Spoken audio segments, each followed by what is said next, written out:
S, big breaking news ಇದು. ಏನು ಪರಿಷತ್ ಚುನಾವಣೆಯಲ್ಲಿ 4 ಬಿಜೆಪಿ ಶಾಸಕರು ಕಾಂಗ್ರೆಸ್ಗೆ ಸಹಕಾರ ಮಾಡಿದಾರ, ಸಪೋರ್ಟ್ ಮಾಡಿದಾರ, ಕಾಂಗ್ರೆಸ್ ಕೈ ಹಿಡಿದರ. ಈ 4 ಬಿಜೆಪಿ ಶಾಸಕರು ಇದು ಯಾಕೆ ಈ ರೀತಿ ಆಯ್ತು, ಏನು ಆಯ್ತು ಅನ್ನೋದು ಇಲ್ಲಿ DK ಶಿವಕುಮಾರ್ ಅವರು ಮೊದಲ ಬಾರಿಗೆ CM ಆದ ತಕ್ಷಣ ಇದೊಂದು ಹೊಸ ತಂತ್ರವನ್ನ ಹಿಡಿದಿರುವಂತದ್ದು ನೋಡ್ತಾ ಇರೋದು. ಯಾಕೆಂದ್ರೆ ಇದು VMTV ಕರ್ನಾಟಕ ಬಿಗ್ ಎಕ್ಸ್ಕ್ಲೂಸಿವ್ ಮಾಹಿತಿ.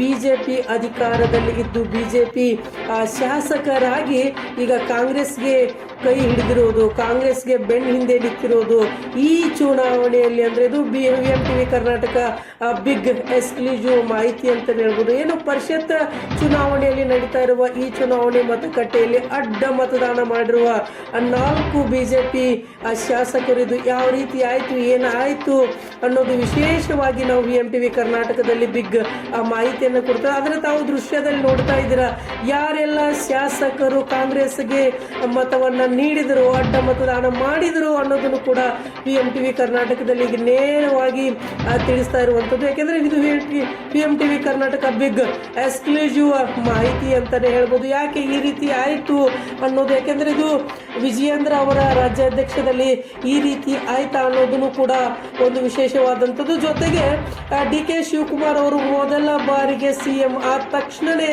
ಈ ರೀತಿಯಾಗಿ ಒಂದು ಚುನಾವಣೆಯನ್ನ ಅವರ ನೇತೃತ್ವದಲ್ಲಿ ಈ ರೀತಿ ಆಯ್ತಾ ಅನ್ನೋ ಹೊಸ ತಂತ್ರವನ್ನ ಬಳಸಿದ್ರ. ಯಾಕೆ ಏನ್ ಆಯ್ತು ಅನ್ನೋದನ್ನು ಕೂಡ ಬಿಜೆಪಿಯಲ್ಲಿ ಮತ್ತಷ್ಟು ಹಿನ್ನಡೆ ಆಯ್ತಾ ಅನ್ನೋದನ್ನು ಕೂಡ ಮುಂದಿನ ಚುನಾವಣೆಗೆ ಇದು ಕಾದ್ ನೋಡಿರುವಂಥದ್ದು.